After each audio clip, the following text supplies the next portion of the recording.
Buenas tardes a todas, buenas tardes a todos. Bienvenidas, bienvenidos. El día de hoy contamos con la presencia de Idaneli Mora Peralta, que es licenciada en Lengua y Literaturas Hispánicas, maestra y doctora en Lingüística por la Facultad de Filosofía y Letras de la UNAM. Con la tesis de licenciatura obtuvo la mención honorífica y el premio Wigberto Jiménez Moreno, otorgado por el INA. Como miembro colaborador, obtuvo el premio RAE 2015 a la mejor investigación filológica con el libro Documentos Públicos y Privados del siglo XVI, Textos para la Historia del Español Colonial I. Realizó una estancia postdoctoral en el Colegio de México. Es colaboradora responsable de la edición del Corpus Electrónico del Español Colonial Mexicano, del Instituto de Investigaciones Filológicas de la UNAM y miembro de la Red Internacional Corpus Hispánico y Americano en la Red Textos Antiguos. Es profesora de la Facultad de Filosofía y Letras y del posgrado en MADEMS. Actualmente es responsable del proyecto PAPIT, Tradiciones Discursivas Hispanas en Territorio Novohispano. Es investigadora del Centro de Lingüística Hispánica, J.M. Lope Blanche, del Instituto de Investigaciones Filológicas de la UNAM. Sus líneas de investigación son gramática histórica, el español novohispano, las tradiciones discursivas, lenguas en contacto, español, maya y español gallego.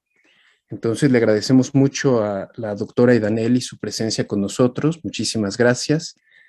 Y nos va a presentar una ponencia que se titula El lenguaje inclusivo no sexista. Muchísimas gracias, doctora. Gracias a ustedes por la invitación. Me siento muy en casa con esta comunidad académica y con la comunidad estudiantil también. Así que voy a comenzar con la presentación y voy a colocar, si se ve, me pueden decir si ahora sí todos la ven. Se ve muy bien. De acuerdo. Vamos entonces a comenzar por un punto muy importante para lograr entender este complejo tema que está ahora muy actual. Por un lado, comencemos diferenciando términos como el lenguaje, justamente decir en una definición un tanto general y que nos acerca mucho a estos principios, que es la facultad que posee el ser humano justamente para expresarse y comunicarse mediante diferentes sistemas. Decir desde el punto de vista de la lingüística, que es este conjunto de sonidos, de fonemas que están articulados, y también de otro tipo de sistemas o signos que se manifiestan, y ahí justamente nuestro pensamiento. Hablamos del lenguaje de distintas maneras. Por ejemplo, ustedes en la preparatoria pues hablan de un lenguaje técnico, de un lenguaje matemático, y cuando queremos una manera de expresar o alguna señal, bueno, también se puede hablar de ese lenguaje corporal o del lenguaje de las flores. Entonces, entender que esto es el lenguaje. Otro punto muy importante que nos acerca al lenguaje es lo que este filósofo Heidegger nos decía. Es el lenguaje el que habla a través de nosotros y es algo muy importante porque justamente va a tener una repercusión en el contexto social. Si vamos ahora al otro binomio que sería la lengua recordemos también que es utilizado como sinónimo idioma. Entendemos por la lengua a un modo de comunicación verbal, propio de una comunidad humana que tiene justamente una gramática y por lo tanto que tiene un vocabulario, pero que también se rige por ciertas reglas. Eso es algo muy importante. Y de esta manera podemos justamente definir la lengua. Sin embargo, también es verdad que la lengua es el reflejo de la cultura y la idiosincrasia de sus hablantes. ¿Por qué? Muchas de las palabras, de las frases con las que nosotros convivimos en la vida diaria tienen una historia, y esa historia no siempre es desde el punto de vista interno de la lengua, es decir, propio de su evolución, del latín al español, sino tiene un contexto cultural, popular, social. Por ejemplo, ahora podemos hablar en el léxico de palabras como mapache, como chapulín, pero estas palabras, curiosamente, se han ido a otro nivel, a otro campo, que es el campo de la política, y le hemos agregado ciertas connotaciones de significado. Cuando decimos que alguien es un chapulín, no necesariamente nos estamos refiriendo a la imagen de este insecto, sino estamos refiriendo y agregando ciertas características. Si nos vamos a unidades más amplias, por ejemplo, tenemos frases como se fue hecho la mocha y entendemos perfectamente, pero la palabra mocha nos tiene que remitir a un contexto social muy importante en México, que fue justamente la entrada de los ferrocarriles. ¿Y qué ocurrió con la entrada de los ferrocarriles? Bueno, pues que había un ferrocarril mucho más pequeño que los otros. Y ese la gente le empezó a agregar el apelativo de que estaba mochado. Era un ferrocarril mochado, pero que corría igual a la velocidad. Entonces, de ahí se genera mocha, ¿no? Y por lo tanto, se pasa a un contexto y ya tenemos esta frase que se va hecho la mocha. Otra palabra u otro elemento que también forma parte de este reflejo de la cultura y que trastoca fronteras es, por ejemplo, ustedes en literatura o en su materia de lengua española, pues hablan de las fábulas. Y uno de los representantes es Esopo, por ahí este griego del siglo VII antes de Cristo. Esopo tiene una fábula en la que trata de un perro y de un trozo de carne. Se dice que el perro cruzaba el río, pero en el hocico llevaba este pedazo de carne. Cuando ve su reflejo en el agua, pues lo suelta porque justamente quiere el otro pedazo y al final de cuentas termina cruzando el río sin los dos trozos de carne. Esta fábula que viene estipulada de una cultura es trasladada a la nuestra, en la cual los referentes pues ya no es el trozo, pero sí son las dos tortas. Y de ahí tenemos la frase muy conocida por todos. Entonces, justamente a eso me refiero con que la lengua es ese reflejo de la cultura y por el otro lado, la idiosincrasia de sus hablantes. No debemos olvidar también que es la forma para organizar el pensamiento, porque a través de esta también establecemos relaciones con nuestra sociedad. Y también tenemos un aporte en el sentido de identidad. De todos estos puntos que les he mencionado, el último que tenemos ahí marcado en esta diapositiva es que la lengua representa la realidad. Y justo eso es en lo que estamos ahora, en ese proceso de esa realidad. Vamos a darnos cuenta que el tema del día de hoy justamente es el lenguaje inclusivo no sexista. ¿A qué nos referimos con ese lenguaje inclusivo o cómo se ha definido hasta ahora? Vamos a decir, por un lado, que es el empleo de símbolos o expresiones lingüísticas que van a cubrir unos objetivos muy importantes en la comunicación. Por un lado, la finalidad es reivindicar la igualdad entre hombres y mujeres.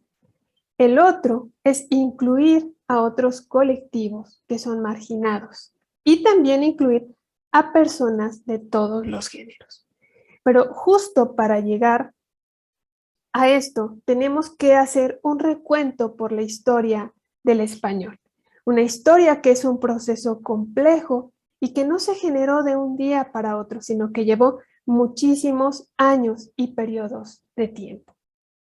Vamos a remontarnos como lo tenemos aquí, en esta línea, para 1300, para este año, y hablar de la Edad Media, que es una época muy importante. ¿Por qué? Porque justamente vamos a encontrar el gremio que se va a dedicar a ciertos oficios. Y esos oficios siempre van a estar, o en la mayoría de las veces, va a estar destinado por el sector de los hombres. Los hombres son los que van a desempeñar estas funciones.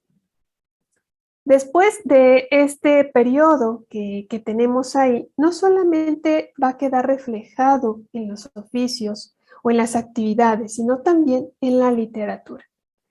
Cuando uno revisa una obra lexicográfica, y con esto me refiero a los diccionarios, tenemos por allí el Tesoro de la Lengua Castellana de Sebastián de Covarrubias y Orozco.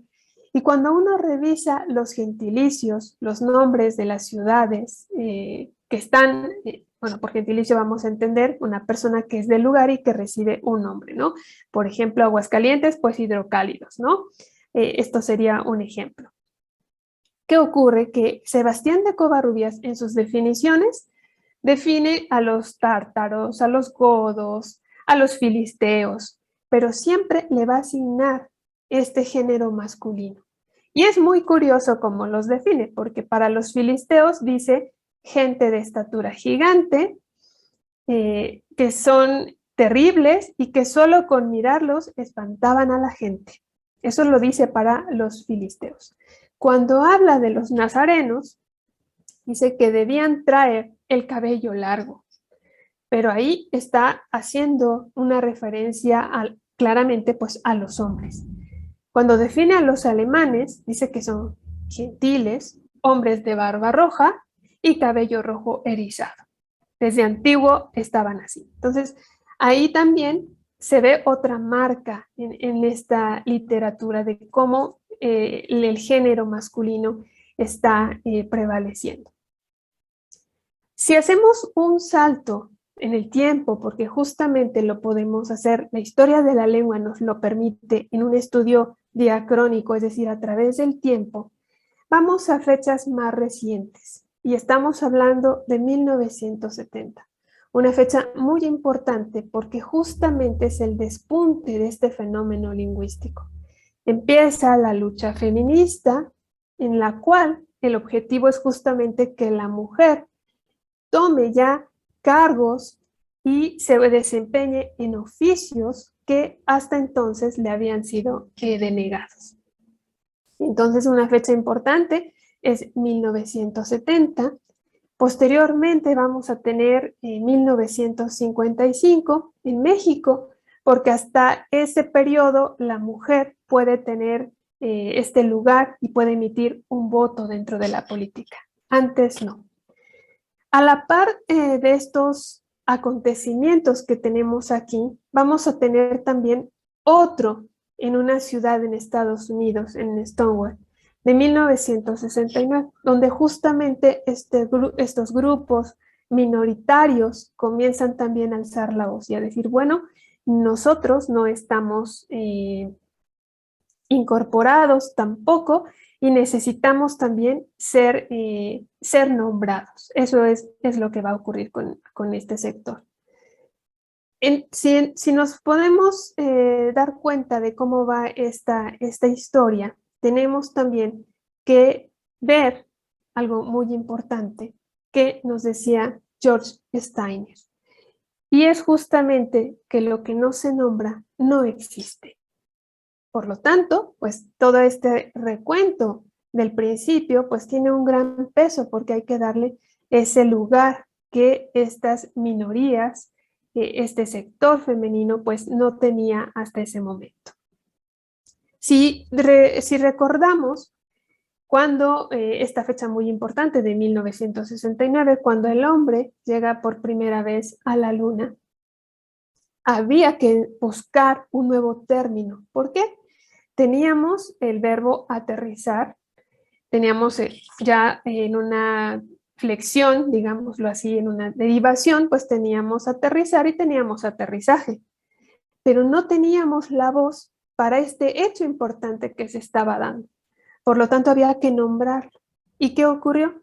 Pues que existió la voz alunizaje. ¿Por qué? Porque el hombre había llegado justamente a la luna y era importante que este hecho quedara para siempre, ¿no? En todo el acontecimiento del hombre, bueno, había que dejarlo ahí marcado. Entonces, justamente por eso, esta frase de este filósofo Steiner, lo que no se nombra no existe. Es una propuesta que no necesariamente es actual, sino que ya tiene una antelación, es decir, que la filosofía antigua ya también tenía esa pregunta, ese elemento que tenía en la lengua. Entonces, son filosofías, son propuestas que justamente se van retomando, pero que ya tienen antecedentes en épocas pasadas. Y esto es muy importante y eso es justamente lo que ocurre con esta parte del lenguaje. Fíjense bien. Hasta 1803, y es algo también, un hecho muy importante, es cuando se consagra, digámoslo así, la primera mujer, o bueno, más que la primera mujer, se asigna el nombre de presidenta, y es hasta 1803 cuando la academia acepta incorporar ese término al diccionario. Se dice que la voz de presidenta ya había estado marcada en algunos textos ahí del siglo XV. Yo he documentado la palabra presidenta, pero no en el siglo XV, sino posterior, en el siglo XVI,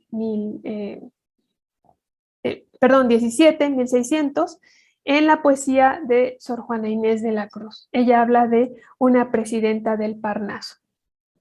Muy recientemente, en Inglaterra, se acaba de dar también un fenómeno desde el punto de vista religioso, porque han ordenado una mujer obispo. Los medios han colocado en las primeras planas la primera mujer obispa. Sin embargo, también ahí hay estas disquisiciones en cuanto a si es obispa o obispo. ¿A qué nos trae este recuento entonces histórico? Justo ver cómo la mujer que no ocupaba lugares importantes en estos sectores, pues ahora se hace presente en estos aspectos, en estos campos de trabajo en los que no figuraba su imagen. Si lo trasladamos entonces ahora al lenguaje, que es el punto clave, vamos a darnos cuenta que se empezaron a utilizar, a proponer diferentes elementos, por ejemplo, como lo tienen aquí marcado, caracteres, ¿sí? Por eso decía al inicio símbolos y por otro lado elementos lingüísticos, para justamente suplir ese elemento faltante en la lengua. Voy a permitirme cambiar la presentación y ponerles el siguiente ejemplo de la arroba para que vaya quedando un poquito más claro. Fíjense bien. Aquí tenemos un documento con una letra, desde mi punto de vista, bonita. Es un documento de finales del siglo XVII. Es una petición de un agustino, de Manuel Cruz, que trata sobre la compra de vino en la Nueva España. Y está escrito en 1682, como lo había comentado. Cuando comenzamos a leer el texto, aquí no lo voy a leer todo, pero sí puntualizar el fenómeno de estudio. Y aquí dice, sin pagar tributo alguno, en aquella ciudad, en la Veracruz, 6 pipas de vino de a 25 arrobas. Fíjense bien. Luego, bueno, siguiendo con el texto y la narración, más adelante continúa diciendo, cada año pueda comprar o quien tuviere de poder en la Nueva España 2 pipas de vino de 25 arrobas. ¿Qué ocurre? Que este fenómeno, este símbolo, justamente ya tenía toda una tradición para siglo XVI. ¿Por qué se utilizaba? Bueno, se utilizaba como una medida de peso. Ahora lo estamos viendo. Entonces, fíjense cómo estos ejemplos los podemos rastrear y puntualizar, en qué contexto se utilizaba y luego cuáles son esos otros contextos que se van a emplear. una manera justamente para ahí señalizar que eran todos y todas. ¿Qué pasa para siglo XXI? Bueno, como no está funcionando este elemento, esta arroba, bueno, pues entonces hay que utilizar una X. Este fonema, esta letra, que justo lo vamos a, lo van a emplear y dicen de esta manera vamos ahora sí a incluir, vamos a tener a las personas que se sienten excluidas y por lo tanto de esta manera las vamos a incluir. ¿Qué ocurrió? Bueno, que hubo algunos problemas con este fonema y entonces tuvieron otra opción, buscaron otro elemento y ahora ya no eran caracteres, ya no eran consonantes, sino que ahora había que trasladarlo a las vocales. Y tenemos ahí unos ejemplos muy particulares como amigues, hije, todes y nosotres, perdón. Estos son las propuestas que ha traído el lenguaje inclusivo, es decir, elementos fonéticos y símbolos. Decir que ha sido una cuestión muy fácil o muy sencilla, no. ¿Por qué? Porque esto tiene una gran repercusión en dos niveles. En la escritura se puede escribir, ¿no? Como era, podíamos verlo incluso en los correos cuando colocaban ese arroba, pero cuando viene la oralidad es ahí un problema, porque ¿cómo voy a leer estos elementos que, dicho sea de paso, se eligieron, pero que son formas que pertenecen a la misma normatividad, que no fueron elementos ajenos, no, sino que formaban parte de la norma, de lo que ya teníamos ahí establecido. Entonces, cuando se trata de la parte oral, es justamente cuando nos va a generar el momento de pronunciarlo, porque ¿cómo pronunciamos el arroba? O cómo pronunciamos la X. Simplemente ahí tenemos ese problema y ese impedimento. Entonces, tenemos que ver que todo esto justamente ha llevado a que estén a favor y en contra. ¿Por qué? ¿Por qué se ha llevado a estar a favor o en contra? Y esto es algo que tenemos que remontarnos más allá de estos elementos que hemos planteado y de esta historia social. Lo que hay que dejar en claro es que esto del lenguaje tiene que ver con una cuestión de índole social, más que de otro tipo, es una cuestión de tipo social. Y es muy importante estudiarla porque nos va a permitir ver qué es lo que está pasando con la lengua. No podemos hacer caso omiso, desde mi punto de vista como lingüista, porque justamente la lengua nos está reflejando esa realidad. Sabemos, como con base en lo que he dicho, que la lengua no está estática, sino con este recorrido que hemos realizado, podemos darnos cuenta que la lengua está en constante cambio, en constante movimiento. Y eso es algo que vamos a puntualizar un poquito aquí en la historia del español. Decir, número uno, que esta historia del español se va a remontar al latín. Es decir, tenemos que decir que la base del español es el latín. Y de ahí justamente ya van a depender todos los elementos que incluyen a la gramática y que incluyen en la sintaxis, por ejemplo. Otro aspecto muy importante es justamente hablar del género y del sexo, que muchas veces estos dos términos los tenemos un tanto confundidos, o bueno, pensamos que son lo mismo, y entonces ahí ese es otro punto importante porque entramos ahí en ese conflicto que no diferenciamos. Es muy importante entonces definir género y entenderlo como ese género gramatical que nos va a definir un femenino y un masculino. Ese es un rasgo inherente a determinadas palabras. ¿Cuáles son esas palabras?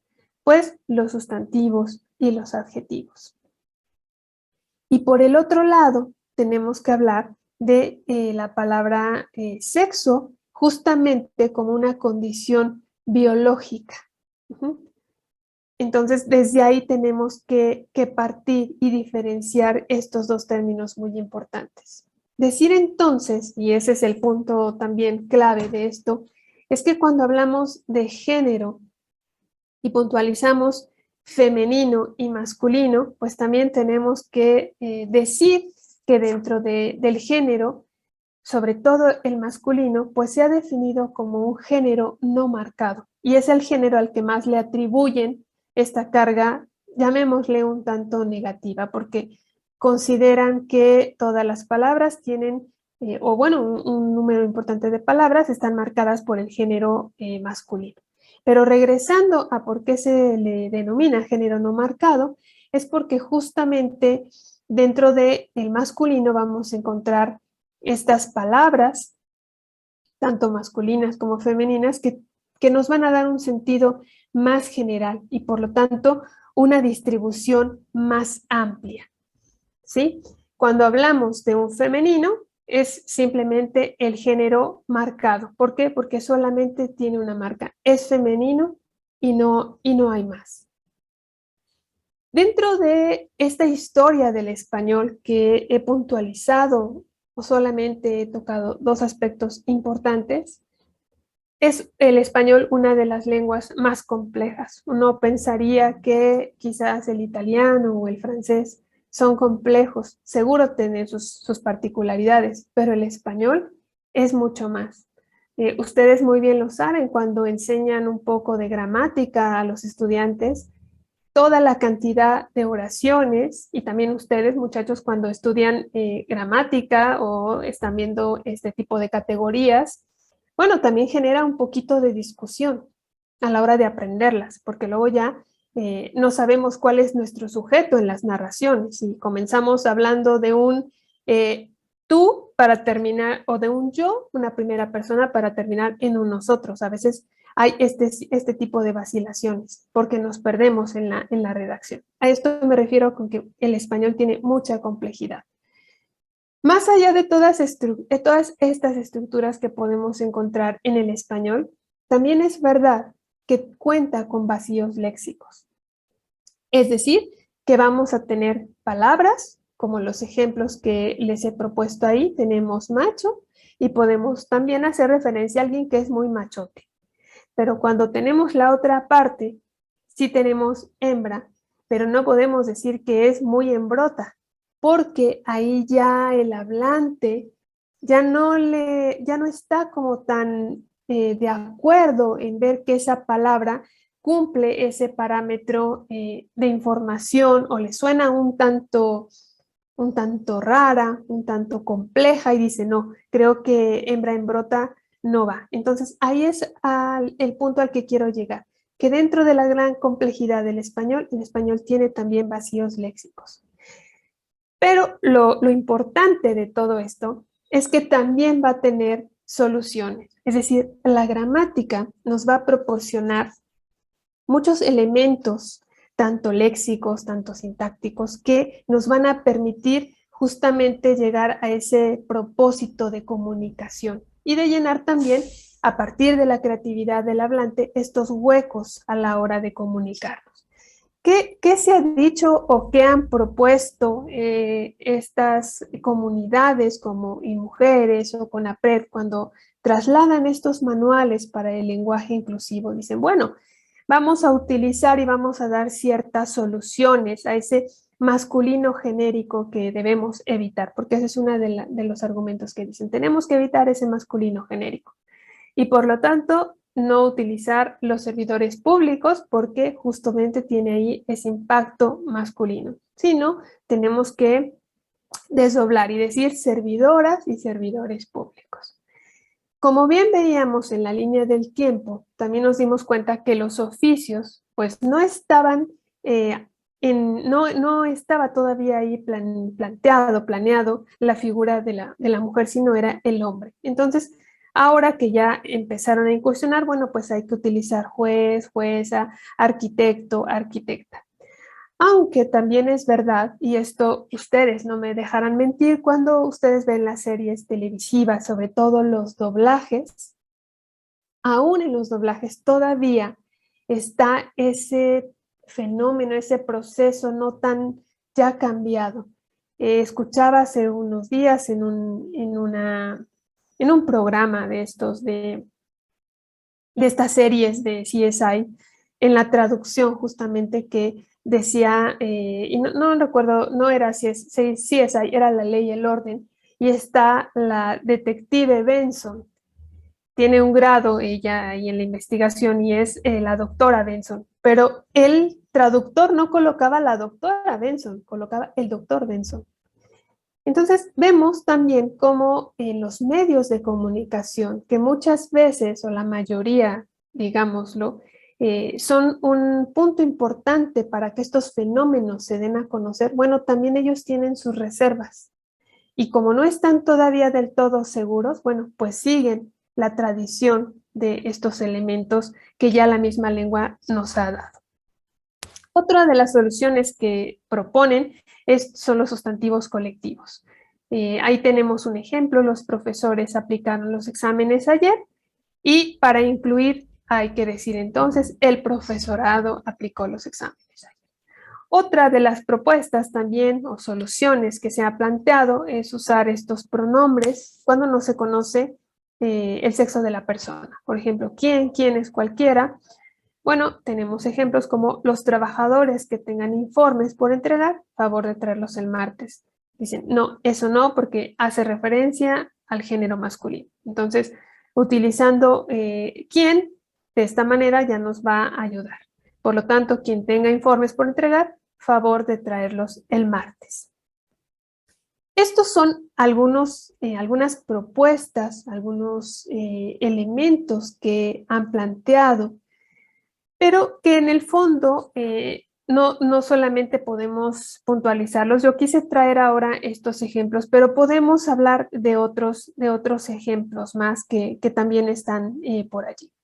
Pero también debemos ser conscientes, y eso es lo interesante de la historia de la lengua, que hay palabras que tienen una determinada forma y que por lo tanto vamos a requerir no solamente de este tipo de soluciones, como puede ser el masculino, los pronombres, aquí en este caso las profesiones marcadas por género, sino también, fíjense bien, vamos a encontrar palabras como atleta, donde podemos ir atleta mexicano y atleta mexicana. Ahí ya estamos haciendo una aclaración. Lo que va a marcar la aclaración más específica va a ser la ayuda, el apoyo del artículo. Entonces, si decimos el atleta mexicano, bueno, pues ahí ya estamos refiriéndonos a ese masculino. Si decimos la atleta mexicana, bueno, pues ya estamos puntualizando esta cuestión femenina. Estamos ya haciendo esta distinción del género. Algo muy importante también que debo decir, y esto tiene que ver con la historia del español, es que si nos remontamos a la época como lo teníamos planeado en esta línea de tiempo, en la Edad Media, también competían dos formas en cuanto al artículo, es decir, que podíamos decir la sal y el sal. Todavía no estaba una definición tal cual. Entonces, por eso yo al inicio comenzaba diciendo, es un proceso, la historia del español, bastante complejo, en el que no solo se va a involucrar el factor propio de la lengua de la evolución, que viene siendo el latín como la base, sino también factores culturales, sociales, políticos y religiosos que van a estar imperando. Algo que no debo omitir a esta presentación es, alguien se puede preguntar, bueno, ¿y por qué la vocal E? Bueno, la vocal E la eligen, como bien decía yo, dentro de toda esta misma normatividad, porque es la vocal más neutra. Por eso es que la eligen, porque podemos decir el coche y podemos decir la leche. Estamos utilizando tanto femenino como masculino. Entonces, una de las opciones que hacen patente este fenómeno de estudio, pues es elegir este tipo de vocal. Y es por eso que va a tener ahí ese impacto. Por ahí yo les colocaba ese impacto que está muy reciente, ¿no? Más o menos este uso del siglo XXI y que está justo ahí. Al término de esta presentación y de este fenómeno que se está dando en la lengua, es muy importante, como he estado sosteniendo siempre, no ser negativos a los pensamientos, a la forma que los hablantes están proponiendo. Hay que estudiarlos y ver qué factores son los que están ahí involucrados y que nos van a dar cuenta al final. Decir que esto es una moda, no podemos decir que es una moda, porque es un fenómeno que está ahí. Pero tampoco podemos decir que este fenómeno va a terminar en 2 años, en 3 años, no. Porque el hablante, y esto es algo muy importante, es más allá de la definición o propuesta que ha hecho Saussure al decir que la lengua es un ente social e individual, tenemos entonces que tomar en cuenta que es dueño de su lengua y por lo tanto, pues él será en el uso el que al final de cuentas, digamos, si va a tener un mayor impacto o no va a tener un impacto.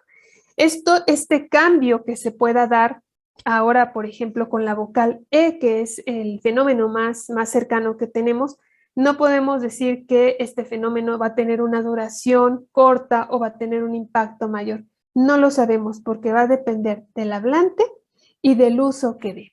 Lo que sí es verdad, y eso también tenemos que ser conscientes, es que puede generar algunos problemas, sobre todo cuando se habla de ciertas estructuras lingüísticas, ciertas oraciones, ciertos enunciados que nos pueden generar ambigüedad, ¿no? Decir, por ejemplo, el mexicano que participará en la sesión, ya estamos diciendo el mexicano, pero ¿cuál mexicano? Es decir, hay ciertos enunciados, ciertas oraciones que nos van a generar justamente contextos ambiguos. Y por otro lado, también es verdad que, y esto lo planteo justamente a partir de las soluciones que nos dan tanto en mujeres, con APRED y otros sectores que están frente a esta lucha, es plantear una serie de reglas, pero ojo con las reglas, porque el exceso de las reglas no le gustan mucho al hablante. Basta comentarlo, por ejemplo, con nosotros mismos, cuando tenemos todas las reglas ortográficas y nos perdemos a veces en todo este universo. Y ya no sabemos si se escribe con Z, si se escribe con S. Entonces, fíjense bien, cuando ya entramos en estos terrenos debemos ser muy cuidadosos porque el hablante dice, no tenemos tantas normas, tantas reglas, ahora hay que aplicar esto. No, yo mejor sigo con estos procesos que yo siempre he conocido. Ahora bien, y con esto voy ya concluyendo. Decir que por qué no se ha dado el cambio como en otros fenómenos, puedo traer a colación, por ejemplo, la pandemia que estamos viviendo, que generó mucho léxico, ¿no? Tenemos COVID, COVID fiesta, COVID auto, COVIDiota también y otros más. Entonces, decir que por qué estas palabras entraron rápido y ahora forman parte del común, bueno, porque obedecía a una situación distinta en la que, bueno, el hablante crea estas palabras, las formula, porque necesita llenar esos vacíos de comunicación. ¿Qué pasa con este fenómeno del lenguaje inclusivo? Bueno, el lenguaje en este proceso no va a ser un proceso que cambie de un día para otro como fue el léxico de la pandemia. ¿Por qué? Porque nos debemos a una tradición. Ya tenemos una tradición de años, de milenios. en el que aprendimos cómo era la gramática, cómo funcionaba. Entonces, ahora decir que vamos a plantear estos elementos, bueno, está bien, adelante, pero vamos a ver en poco tiempo o en mucho tiempo, quizás ya no nos toque, ver cuál va a ser ese impacto realmente que tuvo en la lengua.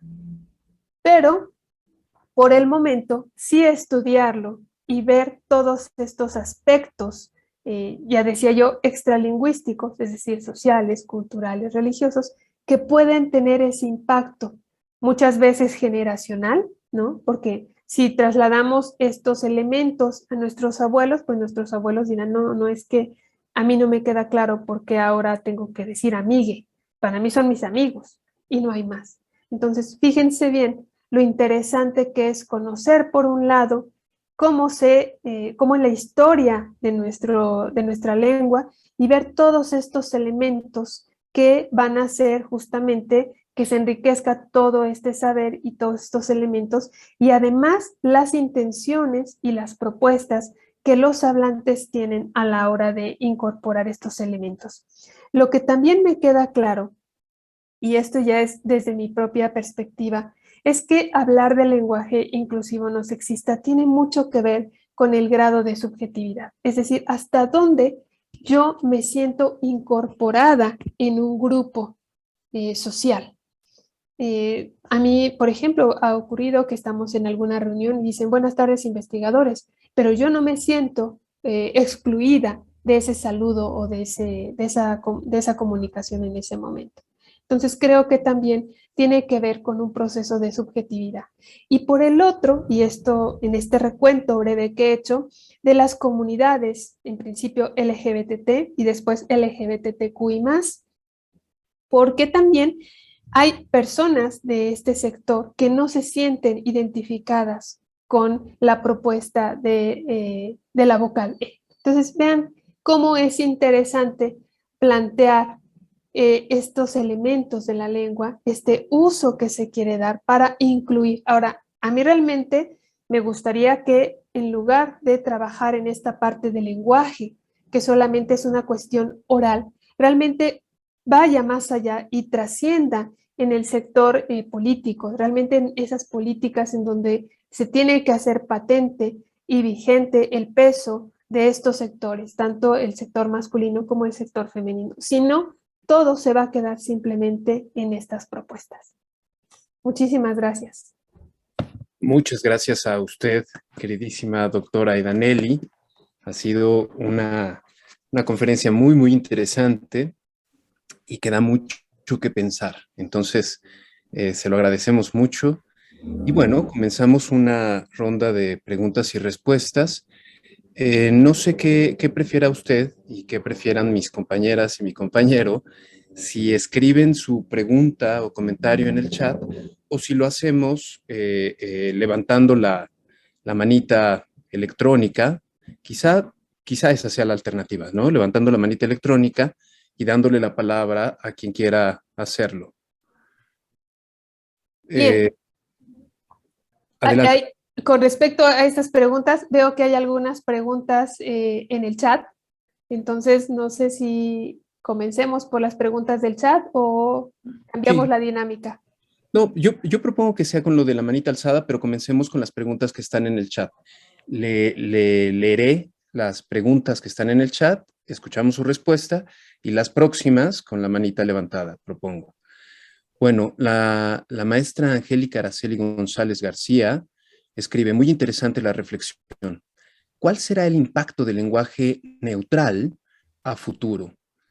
Tiene que ver, como bien dice, con una cuestión subjetiva digna de estudiarse.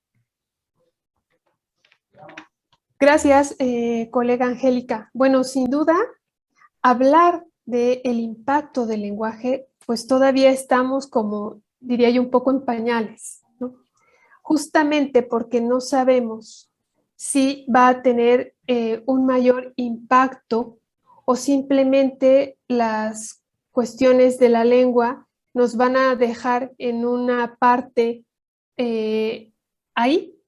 Es decir, que puede ser, como bien planteábamos, una cuestión un tanto subjetiva, pero podemos ver qué impacto pueden tener otros elementos extralingüísticos, es decir, el peso de la sociedad, el peso de una cuestión política, ¿no? Si realmente vamos a tener un crecimiento en esos aspectos y la sociedad va a permitir que se siga dando, o simplemente se va a quedar ahí. Es algo que no lo sabemos. Es decir, en la historia de la lengua, y esto me quiero remitir un poco a la historia de la lengua, en la historia de la lengua han convivido muchas formas. Y en el desarrollo de estas lenguas o de estas formas que pueden convivir, una puede ganar y la otra puede perder. Pero no sabemos cuál, porque al final de cuentas será el hablante el que se encargue de. Por ejemplo, para puntualizar, tenemos la forma aiga y la forma haya, y las dos conviven actualmente.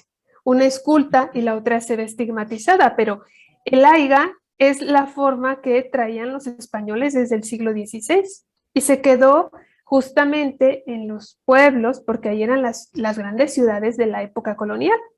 Entonces se aprendió y se pasó de generación en generación. Ahora muy pocos o un sector muy limitado la trae a colación, a cuento, cuando se hace referencia, dice, bueno, pues espero que haya mucha gente, ¿no? Y no el hablante está pensando, creo que me equivoqué, creo que era haya. No, el hablante dijo haya porque así lo aprendió. Entonces, regresando a la pregunta de la maestra Angélica, el impacto del lenguaje neutral no lo sabemos, no lo podemos decir, porque dentro de esta línea del tiempo puede que se quede ahí o puede que haya otras formas. Y va a depender de, por un lado, la subjetividad y por otro lado, del hablante. Si va realmente a adquirir una forma o no, o simplemente van a estar en paralelo con las normas que ya tenemos establecidas. No sé si con esto queda un poco más claro, maestra Angélica. Y doctora, quedó más claro. Me parece que es una cuestión política. Nosotros como Comisión para la Igualdad de Género sí somos muy respetuosos, se nos ha capacitado al respecto, que en ciertos foros pues es evidente que tenemos que usarlo porque es una postura política, aunque no sea correcto hablar de esta manera, ¿no? Así es, sí, una cuestión muy política que, bueno, creo que están haciendo ahí también muchas labores y bueno, pues tan es así que tienen todos estos manuales, estos tutoriales, estas formas, sobre todo en el discurso, ¿no? En la parte escrita, cómo referirnos, cuáles son estos elementos. Sí, sin duda, Y claro que sí. muchas gracias. No, a usted gracias. Muy bien, muchas gracias. La maestra Lina Mora dice, doctora, gracias por su conferencia que resulta muy interesante. Como historiadora de la lengua, el lenguaje inclusivo que está evidenciando, ¿qué está evidenciando de nuestro contexto?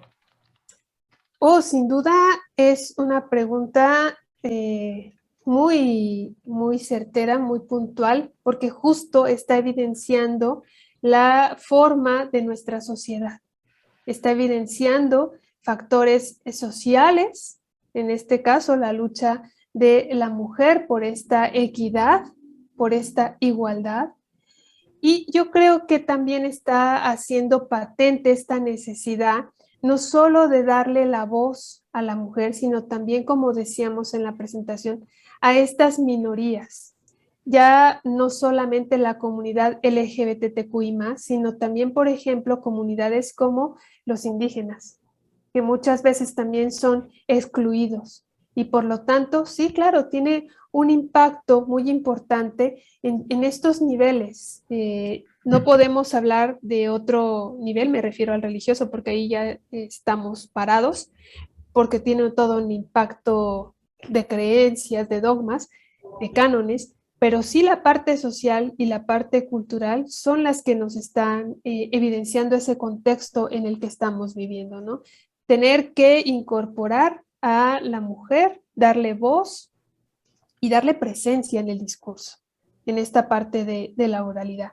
E incluido también los otros sectores de la población que también se encuentran en un estado marginado. Pero ¿qué hay que hacer? Y es algo que estoy de acuerdo con la maestra Angélica, justamente establecer políticas que se consoliden y que realmente tengan un impacto, porque si solo lo dejamos en la oralidad o en la escritura, no vamos a llegar a más.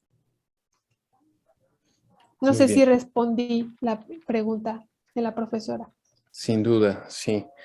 He levantado la mano, entonces tomaré la palabra y después al maestro Iván.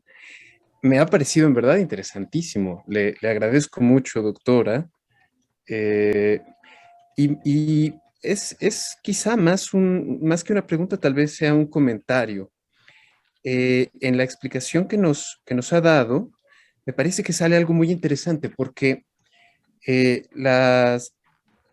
si lo he entendido bien, hay desde el lado de la gramática soluciones de carácter institucional, eh, que son, me parece, el desdoblamiento genérico, sustantivos colectivos, pronombres neutros, y me parece que esa solución es la correcta desde una perspectiva política, no desde una perspectiva subjetiva, porque efectivamente, de manera subjetiva, algunas mujeres pueden sentirse no excluidas en el uso dominante del lenguaje, ¿no? Pero en un posicionamiento político, eso habría que exigirse. Y entonces sale muy interesante porque usted nos planteó la frase de George Steiner: lo que no se nombra no existe. Entonces, claro, lo que ocurre es que el hablante no es solo el hablante, sino que también son las hablantes.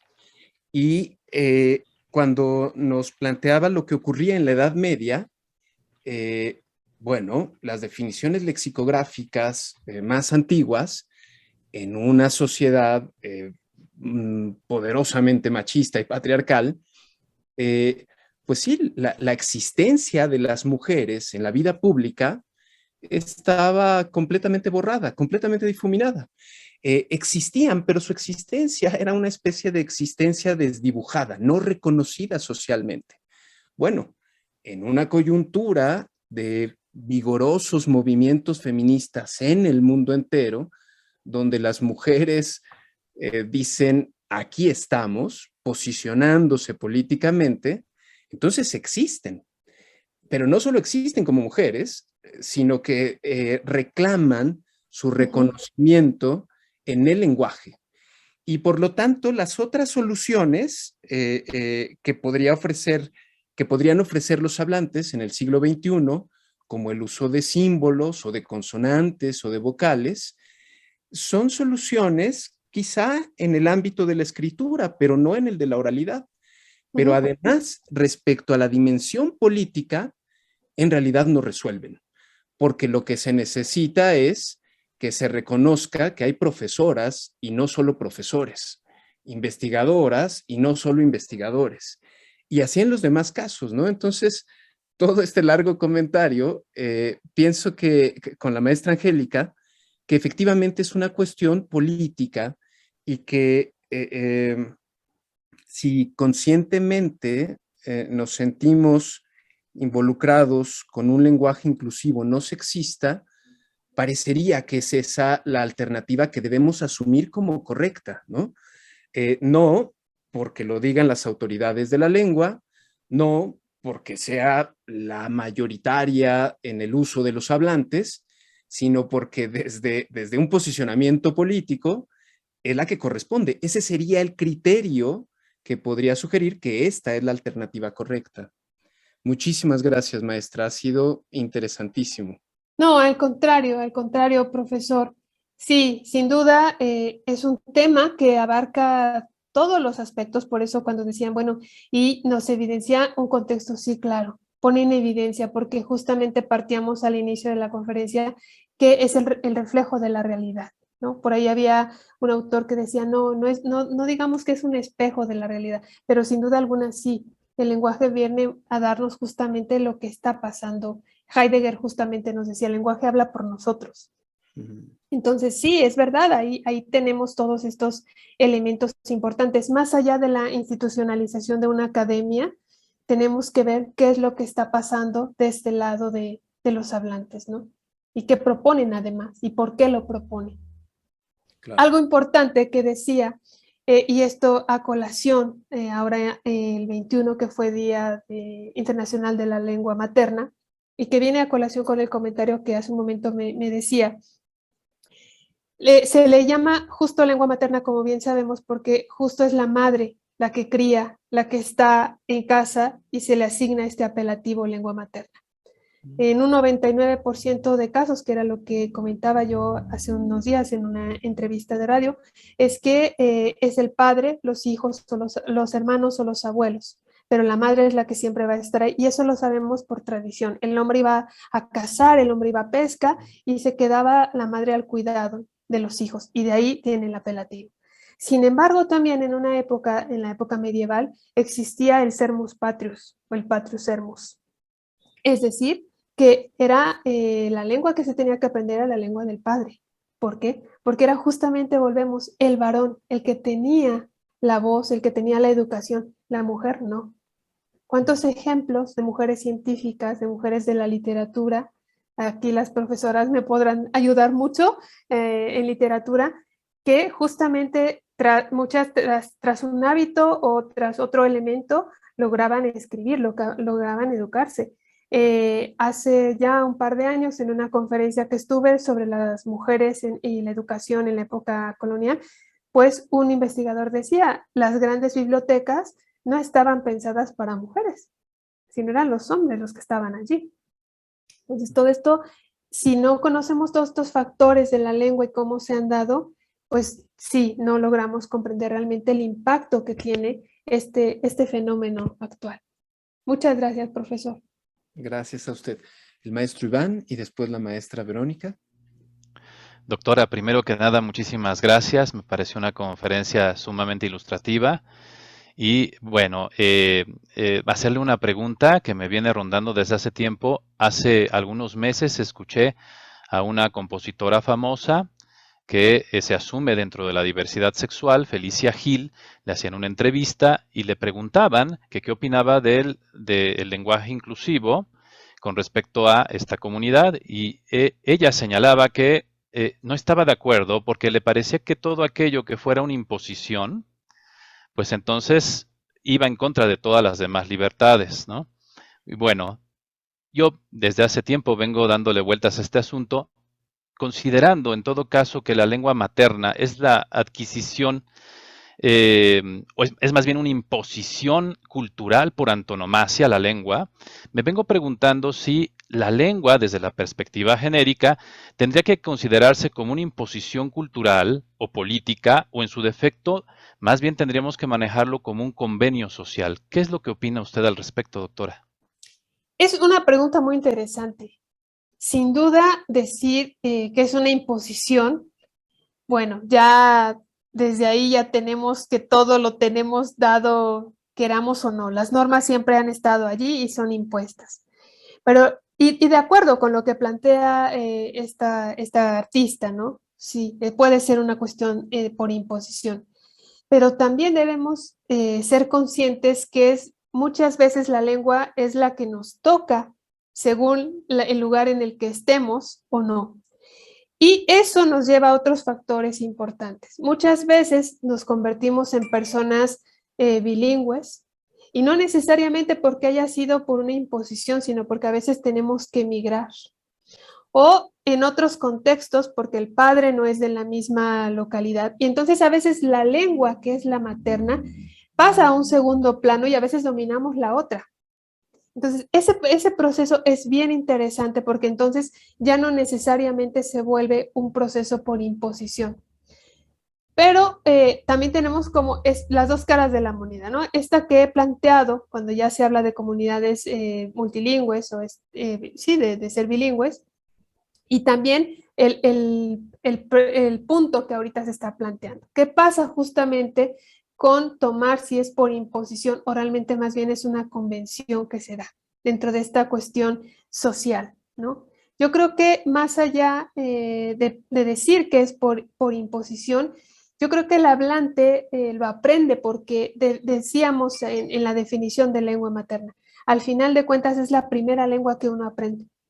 la lengua que le permite comunicarse, la lengua que nos va a permitir que se transmite de generación en generación. Yo creo que ahí no sería tanto como plantear muy así reacios y decir si realmente es por imposición, porque tenemos la otra parte y serían como las ventajas, nos da un sentido de identidad, ¿no? De identidad cultural. Decíamos en estas reuniones que ha habido, la lengua cuando se pierde en una comunidad, perdemos mucha cultura, perdemos todas las cuestiones de una cosmovisión y es una gran pérdida en todos los sectores. Entonces, ponerle un título como, sí, bueno, pero tiene que ser por imposición, yo creo que a veces también el hablante, al ser dueño de, dice, bueno, a mí me impusieron esta lengua, pues ya está, pero me interesa aprender otra y quizás tiene como esa otra posibilidad de acercarse a otra lengua. No lo vería tanto como una imposición, sí vería como imposición lo que ha planteado esta artista, ¿no? Resulta que ahora me quieren imponer que esto es y yo no estoy tan de acuerdo porque ya tengo una norma y ya tengo toda una tradición.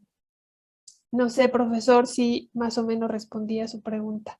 Por supuesto, doctora, muchísimas gracias. Maestra Vero. Muchas gracias, doctora. Honestamente, desde muchos enfoques, particularmente la parte de la historia, creo que es muy interesante. Y a mí me permite algunas reflexiones.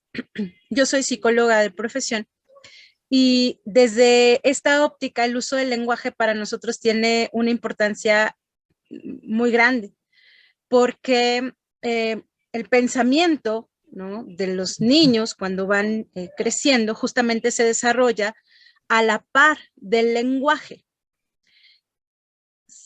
Es un proceso bidireccional, vaya. Yo no puedo aprender a pensar si no aprendo a comunicarme y no me puedo comunicar si no hay pensamiento. Es un proceso bidireccional y es de suma importancia cuando el niño aprende este proceso del lenguaje, el uso de las palabras y el significado de cada una de ellas. Si nosotros a un niño le enseñamos que el objeto, por ejemplo, que está marcado en amarillito en el extremo del recuadro de mi foto, le decimos que se llama no, el niño entonces asume, hace suyo el sonido asociado a esa imagen. Si yo le digo que se llama mano, bueno, pues va a asumir y hacer suyo que el sonido de ese objeto es mano. Y entonces cuando nosotros hemos crecido con una serie de sonidos asociados a objetos, ¿no?, de palabras vinculadas a significados o de sonidos vinculados a significados, para los que ya como adultos tenemos esta serie de reglas lógicas, verbales, lingüísticas, de repente resulta complejo en el discurso utilizar otras reglas, ¿no?, o verlas como nuevas reglas. Sin embargo, también es muy importante el asunto de que lo que soy, lo que asumo de mí mismo, tiene que ver con lo que digo, cómo me expreso, ¿no? Y entonces, cuando usted hacía referencia ponía este ejemplo de haya y haiga, ¿no?, yo pensaba, claro, tiene que ver con el contexto del sujeto, el que su lenguaje, ¿no?, lo refleja o refleja quién es. Claro que se tiene que hablar de espejos, porque no voy a poder hablar algo que no estoy pensando, no voy a poder utilizar palabras que no están procesadas en mi pensamiento, y por lo tanto es muy importante desde mi punto de vista, y como usted bien lo menciona, que empecemos a utilizar este lenguaje neutro, aprovechando un poco la intervención de Iván, no como imposición, sino como esta toma de conciencia de que efectivamente, y no solo desde la filosofía, sino también desde lo emocional, lo que no se nombra no existe. Y es muy sencillo, nosotros en psicología también lo consideramos así. Si no le pones nombre a lo que piensas, a lo que sientes, a lo que te está sucediendo, no puedes resolverlo. Y entonces en la interacción con otros, de la misma manera, Yo no puedo llamarle con un sustantivo de un género o de un sexo distinto a algo que no lo es, ¿no? Hablando de las diversidades sexuales, por ejemplo. Pero el lenguaje neutro en mi cerebro no es una vocal, no es un símbolo. Tendrían que ser una serie de reglas, apoyando un poco lo que se ha mencionado, que nos establezcan a qué corresponde cada término y cómo lo debo usar, porque mi cerebro requiere organización. Yo no puedo solo usar una letra y suponer que ya significa un montón de cosas. No. Tengo que hacer un proceso a partir de una serie de reglas que le den orden a toda esa información y que se conviertan ahora sí en parte de mí y de cada uno de los que integramos las comunidades, ¿no? Vamos, era un comentario, una reflexión que yo hacía desde mi posición. Yo no soy lingüista ni historiadora, pero desde mi posición procesaba esta información y me hace mucho sentido lo que usted nos comenta. Esta historia de la lengua para mí ha sido prácticamente reveladora, ¿no? Le agradezco mucho y a todos, muchas gracias. No, maestra Vero, al contrario a ustedes. Sin duda, la lingüística no puede ir de la mano sola, sino que tiene que ir, no tiene que ir sola, sino tiene que ir de la mano con otras disciplinas. Y tenemos ahí la psicolingüística, que nos hace mucha ayuda, porque justamente, incluso la filosofía, muchas cuestiones del lenguaje y teorías están antecedidas por grandes filósofos y por grandes psicólogos. Entonces, hablar de todos estos elementos y cómo se conjugan estos procesos en el lenguaje, sin duda, y la adquisición de lenguas en los niños, es todo un fenómeno bastante interesante, cómo conceptualizan y cómo van justamente estableciendo estos lazos de relación entre estos referentes, sí, sin duda. Gracias, maestra Vero. Yo solo quiero agregar al comentario de la maestra Verónica y del maestro Iván, porque me parece que están muy articulados con esto mismo, ¿no? O sea, precisamente, si alguna imposición ha habido, me parece, en el uso de la lengua, ha sido la imposición del mundo patriarcal. Pero esa imposición solo puede desmentirse, descubrirse, falsearse con el movimiento feminista y con la perspectiva de género, que plantearía la necesidad de un lenguaje inclusivo no sexista, ¿no? Y entonces eso sería como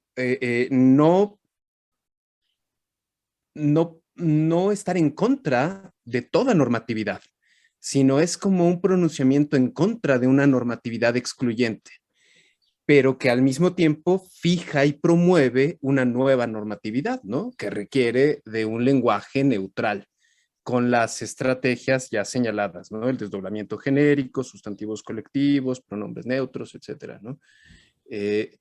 Y creo que entonces es como no una imposición, sino una especie de liberación de ese mundo patriarcal, promoviendo un nuevo tipo de normatividad que empata, que va de la mano, que es paralelo y solidario con la perspectiva de género, ¿no? Con la igualdad de género. Eso es todo. Pues sin duda, y esto tiene mucho que ver con lo que plantea el profesor Iván. Si lo vemos no solamente en este contexto del lenguaje inclusivo, tenemos que trasladarlo, y yo como historiadora de la lengua y como filóloga, me iría incluso a lo que O'Gorman comentó con el contacto de dos mundos, donde realmente ahí tenemos la imposición, si es que queremos ser desde esta perspectiva. Ya tenemos la imposición, porque la imposición fue el castellano para la época que se le nombraba. Posteriormente es el español. ¿Y qué ocurre con las lenguas indígenas? Que ahora Ina nos comenta, o Inali, tenemos 68 lenguas indígenas. Ojo, algunas con gramática y con escritura y otras con algunos hablantes solamente, porque no hay registro de escritura y pocos hablantes. Entonces, si nos trasladamos así a una cuestión de imposición, tendríamos que ver esta parte de la historia y trasladarnos a 1500, 1400, donde tenemos una lengua impuesta. Y ahí sí generaría todo un debate mayor, que es lo que nos lleva a lo que ahora, en lo que ahora estamos, sin duda. Gracias, maestro Iván, por esta propuesta también, ¿sí? De acuerdo. Gracias a usted, doctora. ¿Algo más, compañeras? ¿Algo más, queridísimo Iván? Bueno, pues entonces agradecerle una vez más a la doctora Idaneli Mora por su interesantísima conferencia y a ustedes, compañeras y compañero, por su presencia en este evento. Muchísimas gracias. Al contrario, un gusto para mí. Gracias a ustedes. Muchas gracias. Gracias, doctora. Gracias.